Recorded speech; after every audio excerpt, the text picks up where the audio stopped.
نحمده ونصلي على رسوله الكريم اما بعد فاعوذ بالله من الشيطان الرجيم بسم الله الرحمن الرحيم حافظوا على الصلوات والصلاة الوسطى وقوموا لله قانتين فإن خفتم فرجالا أو ركبانا فإذا أمنتم فاذكروا الله كما علمكم ما لم تكونوا تعلمون۔ سورۃ البقرہ آیت نمبر 238 اور 239 لفظی ترجمہ۔ حافظو حفاظت کرو، پابندی کرو، علی الصلواتی نمازوں کی، والصلاۃ الوسطی اور درمیانی نماز کی، وقوموا اور کھڑے ہو، للہ اللہ کے لیے، قانتین با ادب۔ قانت اس میں فاعل کا صیغہ ہے، اور قانتا یقنت قنوتاً اس کے کئی معانی آتے ہیں، عاجزی کا اظہار کرنا، فرمانبرداری کرنا۔ اور شاہ عبد القادر محدث دہلوی رحمہ اللہ تعالیٰ فرماتے ہیں با ادب ترجمہ ہے اس کا، یعنی انہوں نے با ادب ترجمہ کیا ہے۔ فَإِنْ خِفْتُمْ پھر اگر ڈرو تم، فَرِجَالًا رجال تو پیادہ، رجال یہ راجلن کی جمع ہے، رجالن راجلن کی جمع، رجلن کی جمع نہیں ہے، یا رجلن کی جمع نہیں ہے، راجل کی جمع ہے تو پیادہ، او رکبانا یا سواری پر پڑھو۔ فَإِذَا أَمِنْتُمْ پھر جب تم مطمئن ہو جاؤ، فَاذْكُرُوا تو یاد کرو، اللہ تبارک و تعالیٰ کو، کما علمکم جس طرح سکھلایا تم کو، ما لم تکونوا جو نہیں تھے تم، تعلمون جانتے۔ ناظرین یہاں ان آیات سے پہلے چونکہ معاملات کا بیان چل رہا تھا پیچھے، اب یہاں پر پھر عبادات کا سلسلہ شروع فرمایا، اس کے بعد پھر معاملات کا ذکر ہے۔ تو اب ربط جو ہے، پہلے طلاق، رجعت اور عدت اور مہر کی تفصیلات بیان ہوئی، یہ سب احکام جو ہے مصالح پر مبنی ہے۔ اور یسألونک عن الخمر والمیسر سے اب وہ احکامات شروع ہوئے تھے، یعنی آپ سے پوچھتے ہیں پیغمبر شراب اور جوا کے بارے میں، تو جن میں مصالح اور مفاسد، فائدے کیا ہیں اور نقصانات کیا ہیں، ان کی رعایت ہے۔ اب انہی احکامات کو آگے مزید بیان کرتے ہیں۔ اب یہ مسئلہ بیان کرتے ہیں، اگر خطرہ شدید ہو، سخت خطرہ ہو، تو پیدل یا سواری پر نماز پڑھنے کی اجازت ہے، اور یہ جواز بھی بربنائے مصلحت ہے۔ اور ان آیتوں میں نماز کے تعلق سے کچھ باتیں عرض کی گئی ہیں، اور پہلے تمہید ہے اور آخری بات پھر تنبیہ ہے۔ نماز کی پابندی کا حکم دیا ہے ان آیات میں، نماز کے اوقات مقرر ہیں، اہم بات یہ ہے، اور انہی اوقات میں نماز پڑھنا ضروری ہے۔ سورہ نساء آیت نمبر 103 میں فرمایا، ان الصلاۃ کانت علی المؤمنین کتابا موقوتا، بے شک نماز مسلمانوں پر فرض کی گئی ہے اوقات مقررہ میں، یعنی اوقات کا لحاظ کر کے نماز کے اوقات مقرر ہیں، انہی اوقات میں نماز پڑھنا ضروری ہے۔ اور حدیث میں رسول اللہ صلی اللہ علیہ وسلم نے فرمایا، ان للصلاۃ اولا وآخرا، نماز کے اوقات کی ابتدا اور انتہا ہے۔ امام ترمذی نے حدیث نقل کی ہے، اور یہاں حکم دیا کہ سبھی نمازوں کی پابندی کرو، تمام نمازوں کی، یعنی نمازیں ان کے اوقات میں پڑھو۔ پابندی کا مطلب یہ ہے جماعت کے ساتھ پڑھو، اوقات میں پڑھو، اور خشوع خضوع کے ساتھ پڑھو، قضا مت کرو۔ اور خاص طور پر درمیانی نماز جو انتہائی مصروفیت مشغولیت کا وقت ہوتا ہے، اس کا خاص خیال رکھو۔ پھر یہ فرمایا کہ شدید خطرہ میں بھی نماز معاف نہیں ہے، بر وقت پڑھنا ضروری ہے۔ ہیئت اس کی شکل، ادا کرنے کے طریقے میں تبدیلی ہو سکتی ہے، مگر وقت میں کوئی تبدیلی نہیں ہوگی، وقت پر اس وقت بھی نماز پڑھو گے۔ تو حافظوا علی الصلاۃ والصلاۃ الوسطی، سب نمازوں کی عام طور پر اور درمیانی نماز کی خاص طور پر پابندی کرو۔ صلاۃ وسطیٰ، وسطیٰ وسط، درمیانی۔ اب یہ آیت جو ہے اس کا گزشتہ آیتوں کے ساتھ ربط ایک یہ ہے کہ اللہ تبارک و تعالیٰ فرماتے ہیں، دیکھیں ادھر سے شراب کی حرمت اور اس کے نقصانات کے بارے میں بیانات چل رہے ہیں، اس کے بعد نکاح کا مسئلہ سامنے آ گیا، اس کے بعد طلاق اور عدت اور مہر، یہ سب یعنی سوشل سسٹم کے حوالے سے رولز ہیں، قواعد و ضوابط اللہ نے دیے۔ تو اب اللہ تبارک و تعالیٰ یہ فرماتے ہیں کہ میرے بندے کہیں ان اپنے معاشرتی امور میں لگ کر اپنے پروردگار سے غافل نہ ہو جائیں، اس لیے فرمایا حافظو۔ اب نماز جو ہے امور مصلحہ ہے۔ امور مصلحہ انسان کے حالات کی اصلاح کرنے والی چیز ہے۔ پیچھے چونکہ طلاق اور مہر کا ذکر ہوا، اور طلاق ہوتی ہے عورت کو ناچاقی کی بنیاد پر، تو ناچاقی سرکشی یا مرد کی طرف سے یا عورت کی طرف سے ہے جو بنیاد بنا اس طلاق کا، اور طلاق جو ہے ناپسند کاموں میں سے ہے اللہ کو، لہٰذا حکم دیا کہ نماز کی طرف متوجہ ہو جاؤ، اللہ کے ساتھ تمہارا تعلق مضبوط ہوگا، مرد ہو یا عورت ہو، تو ایسے واقعات، ایسے حادثات پیش نہیں آئیں گے، اگر آئیں گے بھی تو بہت کم آئیں گے، اور انتہائی شدید ضرورت کے وقت ایسے حادثات پیش آئیں گے جہاں پر طلاق دینے کی ضرورت پڑ جائے، بعد میں عورت کو طلاق دینے کی ضرورت نہ پڑے۔ تو اللہ کے ساتھ تعلق اس وجہ سے ضروری ہے کہ تعلق جب ہوگا تو اللہ تبارک و تعالی معاملات کا حل جو ہے وہ انسانوں کے دلوں میں الہام کر دیتے ہیں، ڈال دیتے ہیں، اس کے فوائد بھی ڈال دیتے ہیں، اس کے نقصانات سے بھی اپنے بندے کو آگاہ کر دیتے ہیں، اس کو وہ عقل عطا فرماتے ہیں جس عقل سے سوچ کر غور و فکر کر کے وہ کاموں کے معاملات کے نتائج تک پہنچتا ہے، اس کو فراست ایمانی حاصل ہوتی ہے۔ اس لیے درمیان میں چونکہ اس کے بعد بھی معاملات کا ذکر ہے، اب نماز کا ذکر اس لیے آیا کہ نماز سے انسان کی حالت جو ہے درست ہوتی ہے، اللہ کے ساتھ تعلق مضبوط ہوتا ہے۔ اللہ کے ساتھ تعلق مضبوط ہو تو بندہ کوئی کام جو ہے اپنے جذبات اور خواہشات کے تابع ہو کر نہیں کرے گا۔ تو حافظوا علی الصلوات، اور نماز کی بھی پابندی اس طرح ہو کہ تمام حقوق کی ادائیگی کے ساتھ، اور ہم میں کوئی ظہر یا مغرب کی نماز پڑھتا ہے وہ پھر انتظار میں ہوتا ہے کہ جی میرے اوپر وحی نازل ہو جائے، ایسا تو نہیں ہو سکتا۔ اللہ کے ساتھ تعلق اس طریقے سے جس طریقے سے اللہ نے فرمایا ہے نماز کے ذریعے قائم ہوگا، لیکن نمازیں 5 وقت کی نمازیں اپنے اپنے اوقات میں خشوع خضوع کے ساتھ جماعت کے ساتھ ادا کی جائے تو نمازوں کا حق ادا ہو گیا۔ اس کے بعد بندہ اللہ سے دعا مانگتا ہے، پھر ایک مزاج بنتا ہے انسان کا، اس مزاج کے ذریعے پھر انسان معاشرے میں زندگی بسر کرتا ہے، اس کے حالات پھر درست ہوتے ہیں۔ اچھا، حافظوا علی الصلوات والصلاۃ الوسطیٰ، یہ صلاۃ وسطیٰ جو ہے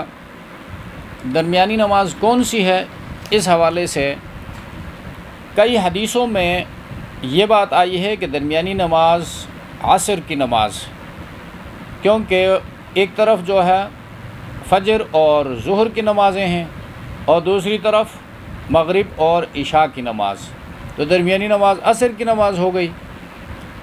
اور حضرت عائشہ صدیقہ رضی اللہ تعالیٰ عنہا اور زید بن ثابت رضی اللہ تعالیٰ عنہما سے یہ منقول ہے کہ درمیانی نماز ظہر کی نماز ہے، اور ابن عباس اور ابن عمر رضی اللہ تعالیٰ عنہما سے یہ روایت ہے کہ درمیانی نماز صبح کی نماز ہے۔ تو یہاں پر سوال یہ ہے کہ رسول اللہ صلی اللہ علیہ وسلم کا مرفوع قول یعنی مرفوع احادیث کی روشنی میں ان حضرات نے جو دوسری تفسیر کی ہے اس کی کیا حیثیت؟ اس کا جواب پھر محدثین نے یہ دیا ہے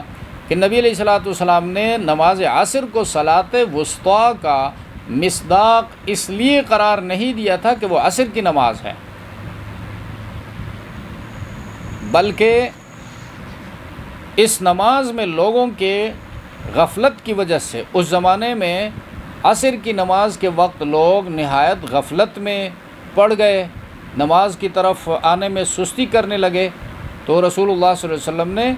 عصر کی نماز کی اہمیت کو بیان فرمائی۔ پھر بعد میں جب لوگوں نے یعنی دوسرے صحابہ نے جو دوسری ظہر کی نماز اور فجر کی نماز کو قرار دیا ہے،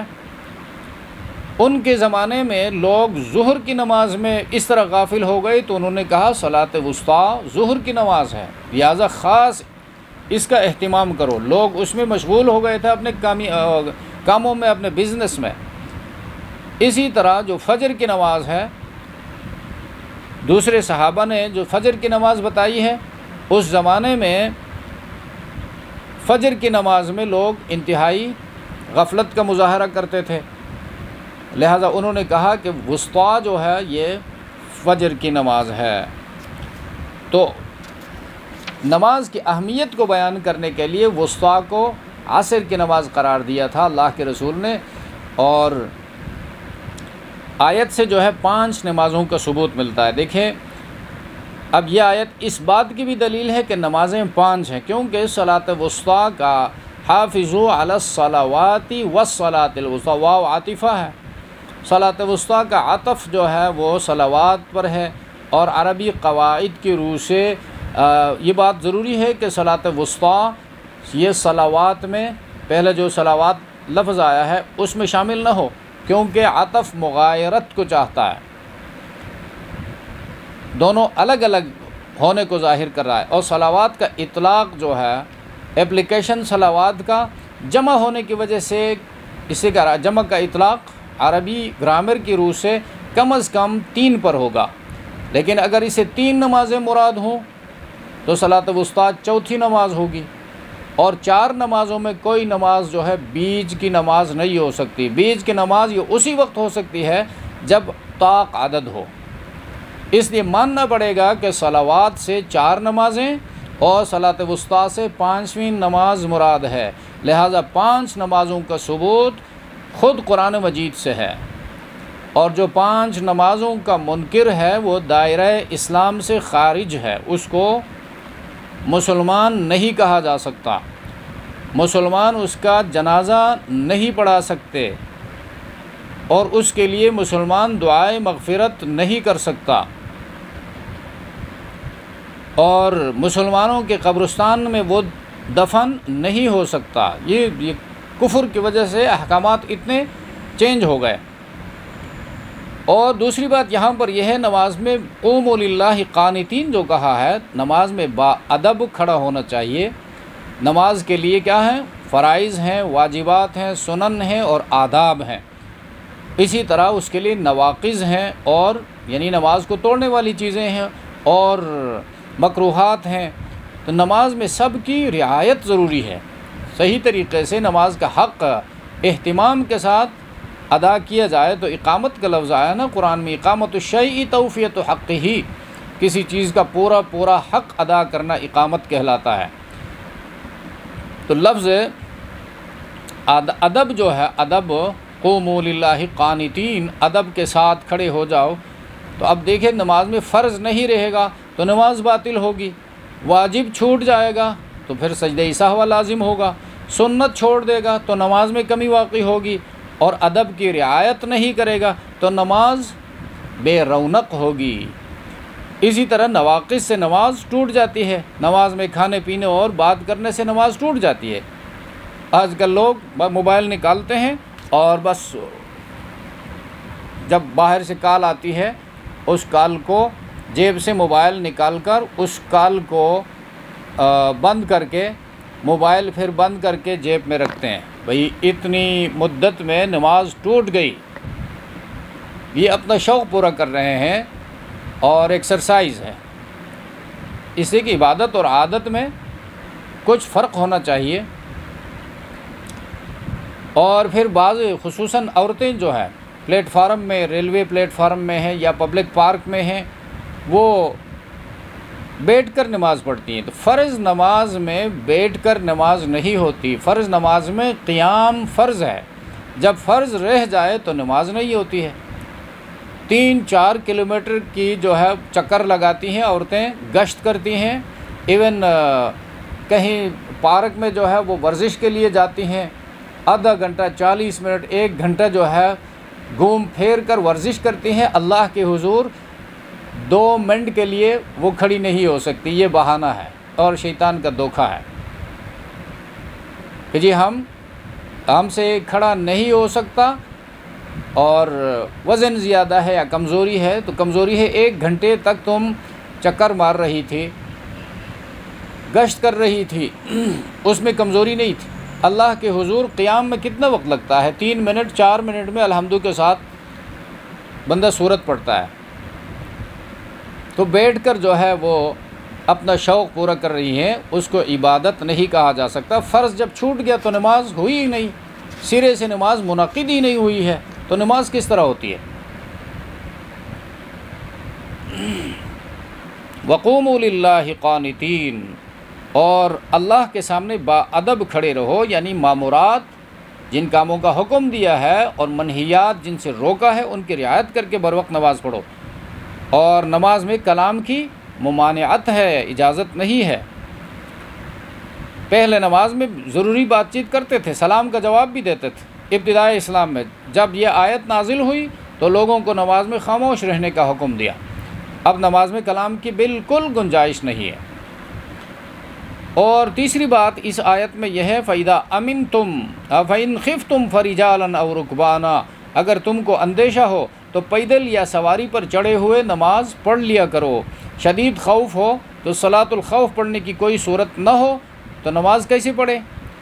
تو اگر دشمن یا درندہ کا خطرہ ہو، زمین پر اتر کر جماعت کرنا اور صلاۃ الخوف پڑھنا مشکل ہو تو پھر ہر شخص تنہا نماز پڑھے، سوار سواری پر اور پیادہ زمین پر۔ اور علماء احناف جو ہیں وہ اسی کے قائل ہیں، اگر جنگ ہو رہی ہو یا جنگ تو نہیں ہو رہی ہے لیکن خطرہ شدید ہے تو ہر شخص تنہا نماز پڑھے، لیکن نماز رک کر پڑھنا چاہیے، اور چل بھی رہا ہو اور نماز پڑھ بھی رہا ہو، اور سواری چل رہی ہے اور نماز پڑھ رہا ہو، یہ صحیح نہیں ہے، اس سے نماز صحیح نہیں ہوگی۔ فَإِنْ خِفْتُمْ فَرِجَالًا أَوْ رُكْبَانًا، دیکھو نبی کریم صلی اللہ علیہ وسلم کی نمازیں قضا ہو گئی اس غزوہ احزاب میں، تو نمازیں اللہ کے رسول نے قضا پڑھی ہیں۔ اور چوتھی بات فَإِذَا أَمِنْتُمْ فَاذْكُرُوا اللَّهَ كَمَا عَلَّمَكُمْ مَا لَمْ تَكُونُوا تَعْلَمُونَ، پھر جب تم کو اطمینان ہو جائے،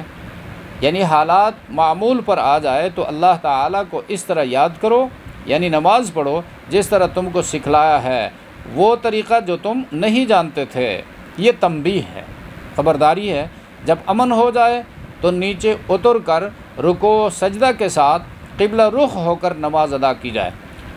اور اوپر کی آیت میں یہ خوف و خطرہ کی حالت کا حکم تھا، جس طرح ممکن ہو نماز ادا کرے، زمین پر کھڑے یا سواری پر بیٹھے، رکوع سجدہ کے ساتھ یا اشارہ سے قبلہ کی طرف رخ کر کے یا جدھر رخ کر سکے نماز پڑھے۔ پھر جب خوف جاتا رہے تو معمول کے مطابق نماز ادا کرنا چاہیے، جس طرح اب سے سال پہلے کورونا کا مسئلہ تھا، اس میں